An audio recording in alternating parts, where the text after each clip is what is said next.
All right, so the 2025 lists keep rolling in, and this time we are going to be talking about 10 overlooked 2025 horror films you might have missed. Now, I will be making at least four of these. I have four lists currently, but I'm looking at a potential fifth. We'll see. But for now, we're going to stick to this one. Now, we, of course, did our top 10 best of the year, top 10 worst of the year, and then we did an honorable mentions list where Kaylee was throwing out a bunch of titles because she knew she wasn't going to be on any of these other lists. So she just mentioned some titles, and then I took off any of those titles. Like I had a bunch of titles, like 6 titles, I think, that she mentioned that were on these 4 different lists I have currently. And so I just took all of those off, which was The Thing with Feathers, A Mother's Embrace, Reflections in a Dead Diamond, Marshmallow, Hallow Road, and then I'm gonna also throw The Damned in there as well because I feel like most people saw that at the beginning of the year, but I'd really like to throw that out there. I took that off the list, one of these lists, just because I was like, yeah, that came out in the theater and this and that, but I'm just gonna throw it out there because it's a really cool movie. So those are all the movies that Kaylee mentioned outside of The Damned that I took off all of these lists. I really, really do want to put a big like recommendation on A Mother's Embrace because I really love that one. Thing with Feathers as well is fantastic. No one saw that movie this year. Marshmallow was a cool like slasher throwback. Hallow Road is a really cool film. So, Frey Waka is the other one that she mentioned as well. These are all very cool films, but because she mentioned them, I took them off all the lists, and I had enough that I could replace them, and I even have more that I'm looking at another list. So this is what happens when you watch 300, and I think I'm at 314 2025 horror watches currently. Anyway, all right. So 10 overlooked 2025 horror movies.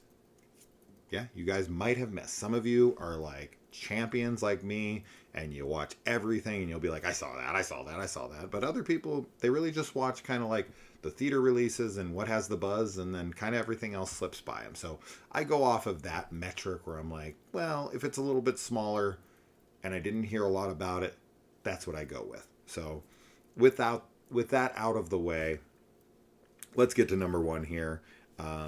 A film that is a Shudder film, and this is Dead Male. I really enjoyed the hell out of this. This was an earlier title, and I saw some people talking about it for sure. There was a good amount of people talking about this one early on, and then it kind of just vanished from the discussion, and I just wanted to bring it back up in case you passed by it early in the year. It is on Shudder, and has a very cool like 80s vibe to it. The aesthetics are really neat, and then also there's a bit of a swerve that happens a little into the film that I was not expecting, and it really changes the film a lot, and I love the boldness of that. So good music, interesting story, very compelling characters. Really liked the postmaster guy in the opening. Very cool character. The villain is very memorable. So just a really solid film all around, and just kind of, I don't know, kind of got lost in the shuffle of other great movies this year, and I just wanted to bring it back up. All right, number 2 here we have The Surrender. This was a really, really cool film that is about a mom and a daughter who try a summoning, and man, does it go horribly wrong. And I think the performances here from both lead actresses are fantastic. If you watched A Dark Song and you really liked that, I would recommend this as like a companion piece to that movie. I just thought this had some really cool atmosphere and some cool visuals and great performances. So The Surrender. Once again, if I didn't already mention this in this video, I have reviews for every film I'm going to be mentioning. I review every film that I watch in the horror genre. So all of these have their own individual reviews currently. So if you want to know anything more about them, of course, go check those out. But for now, let's move on to number 3, a film that was in my top 10 for a long time until the bangers really started hitting, and there was so many, one after the other, that eventually just kind of got knocked off the list. And this is Went Up the Hill, which is, yes, like sort of a fairy tale, like just because of the name, and the characters are Jack and Jill, but that story is so like simple that there's not really anything there. They go up the hill, fetch a pail of water, and then Jack and Jill come down the hill, whatever. Like, there's nothing really obviously in that story, but it is two characters named Jack and Jill. They're the death of a father brings an estranged son home. He starts hanging out with the wife, and there's some haunting going on there that was really cool. Not really seen a possession type haunting film like this much. I think this was a very unique film. The performances from our two leads here, Dacre, is that how you say that guy's name? Billy from Stranger Things. He's one of the main. He's like the main character. Excellent. Really, really slow burn. Atmospheric. Visually, it's very cold and icy, and just has some great stuff going on it. So this was a heavy recommendation early in the year. This was in my top 10 for a while. We got to see this in theaters, which was a real treat.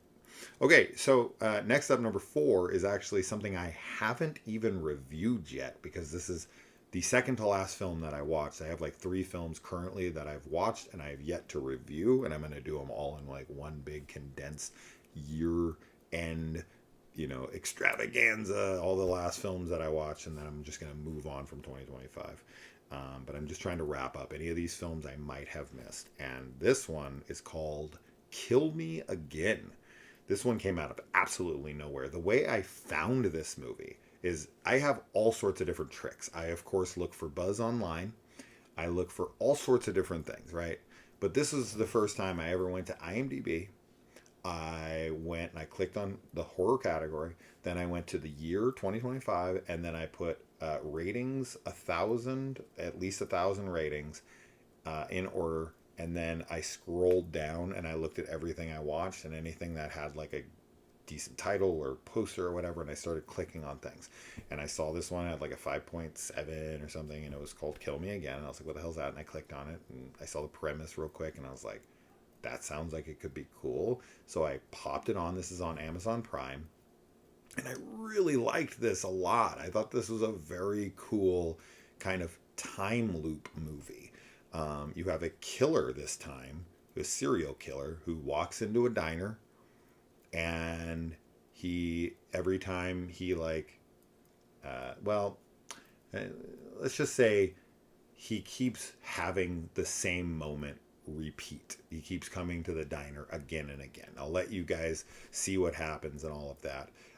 But I thought the setting and the character and all the characters were very fun. There was a lot of different unique things. You have to kind of roll with it sometimes, because you're like sitting there like, well, hasn't he noticed this and this and that? Like little moments, little things, nothing crazy. But I thought this was such a cool time loop movie, and I heard not a single person talk about this film, not one time. I'd never heard of this film before in the entirety of 2025. So when I came across it, it was very cool, very, very cool. So I look forward to reviewing it, and hopefully check it out. Kill Me Again.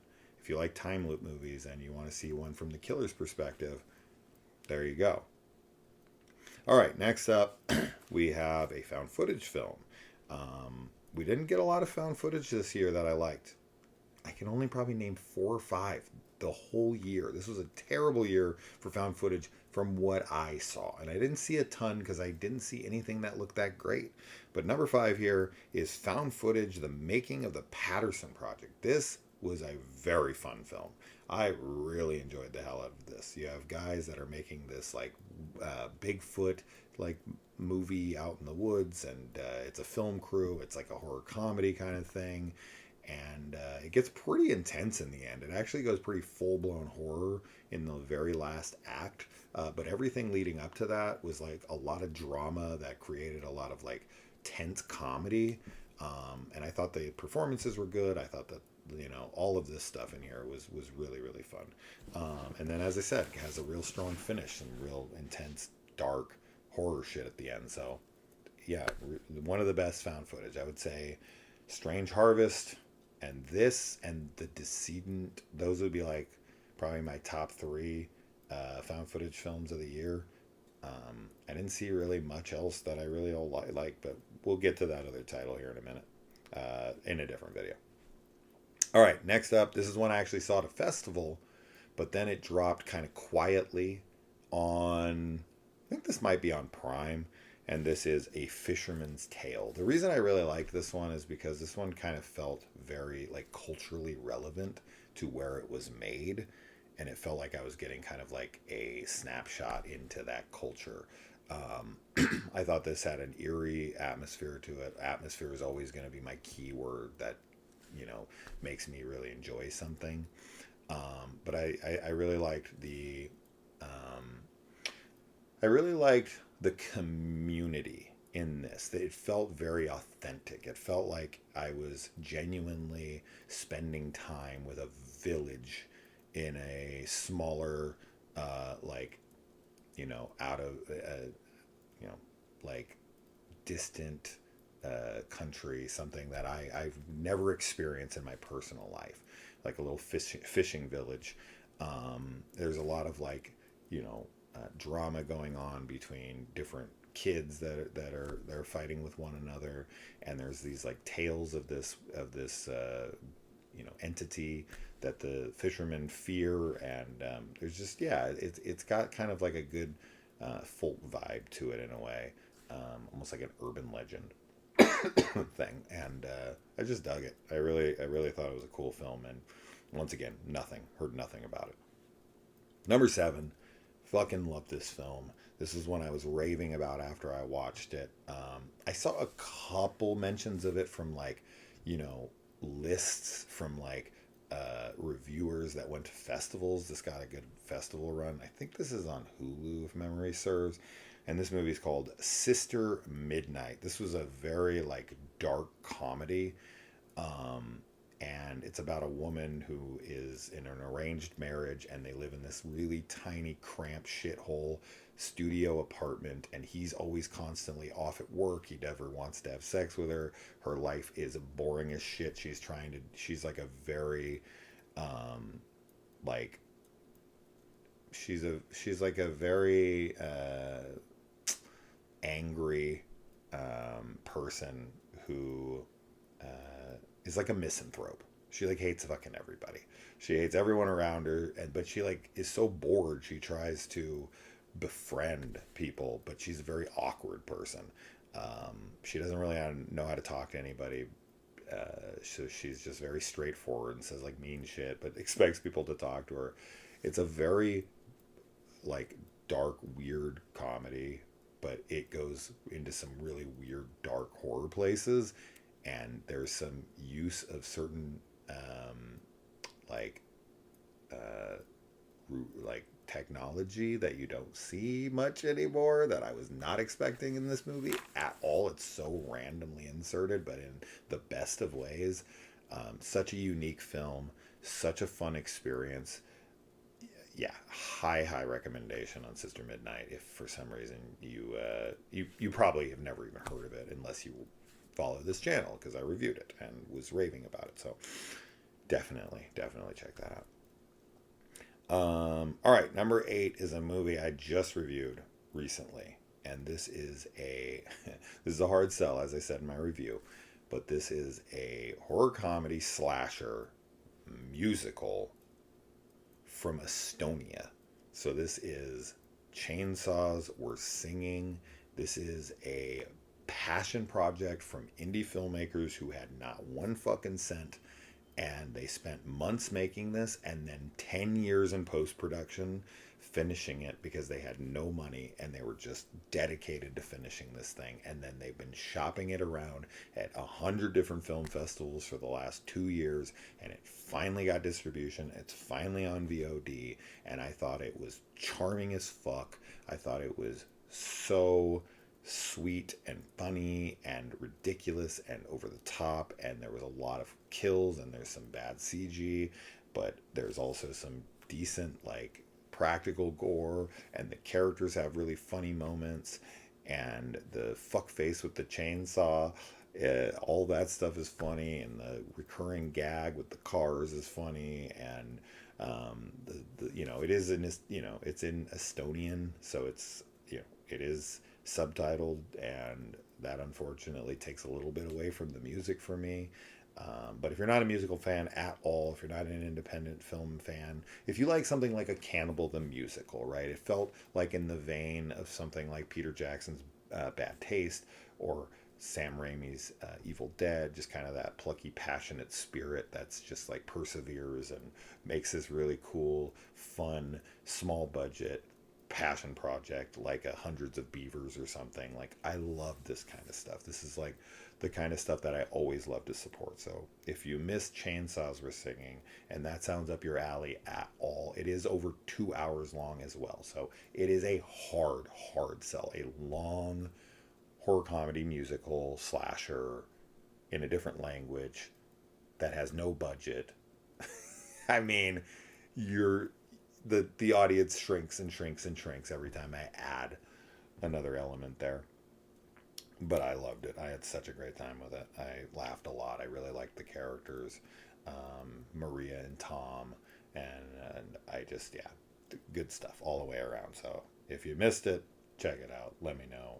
Number 9, fucking really fun film, somewhat similar to like a Beetlejuice. That's probably the closest film I can think of to this, and I think this is a Netflix film. Is this Netflix? I think it might be. And this is Dead Talent Society. I saw this actually pop up on a couple people's lists as like, high numbers on their top 10. But then other than that, I never saw anybody talking about the damn thing. So it was cool to see it on a couple lists, but then never saw it anywhere else discussed again. Maybe once here and there, but definitely not in a lot of conversations at the best of the year. And I definitely think this is a really, really fun, unique film that deals with ghosts in the afterlife, having to get jobs, and trying to become famous scarers, and almost like Monsters Inc. in a way. And the kind of the cattiness of the famous ghosts not wanting the up and coming dead talent to take over their fame. And it's really fun. It's a really, really fun movie. Once again, subtitled. It's Asian, so that might not be up your alley. But if like a Beetlejuice style horror comedy from Asia, about like aging actresses who have died and are trying to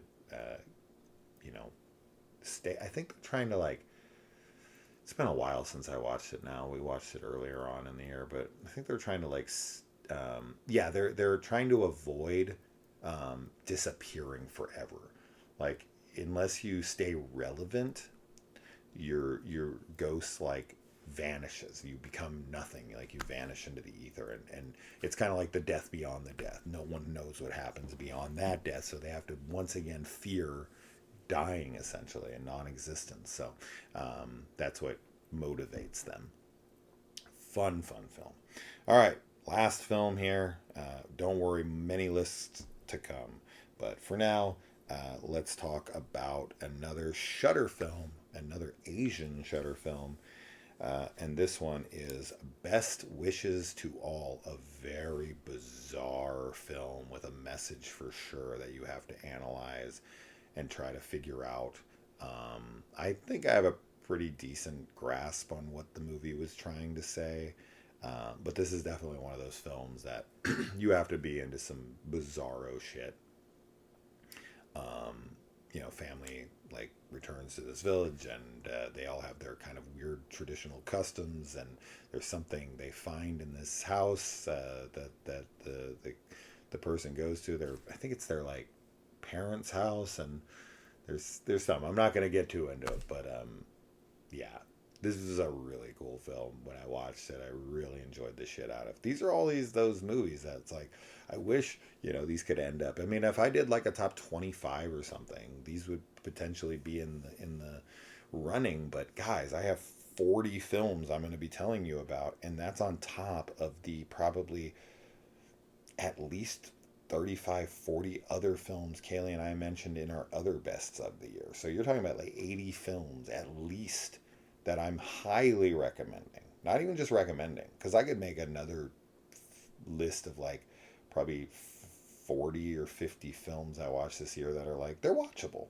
They were good. Like I liked them fine, right? And I they're like a soft recommendation, but these are all like good recommendations. These are all like I think the lowest one is like a 3.5, but almost every one of these were 4 to 4.5s for me on Letterboxd. So these are all high. But when you watch 314 horror films, 80 being really good, that's a solid percentage, right? But like most people don't even watch 80 movies, right? So I have the luxury, and someone's pointed this out to me many times. Like, you're in a position where you have the luxury to watch a ton of films.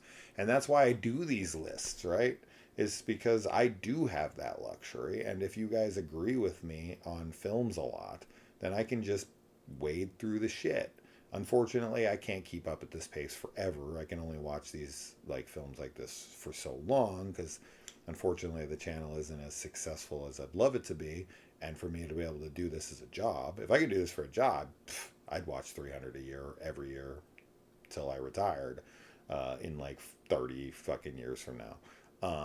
But unfortunately, the channel just ain't gonna do that, and I have to work, and because of that, I just can't do this forever. So it is what it is. So there you go. 10 overlooked films from 2025 in the horror genre that you might have missed. 3 more lists at least coming for you, covering this specific topic. So I will see you in the next one. Let me know if you saw any of these. Let me know what you think people overlooked, and it might be coming up in the other lists. And definitely check out the other ones, and plenty more reviews and whatnot to come. Subscribe if you like this kind of content. Of course, I never say that shit, but I probably should. All right.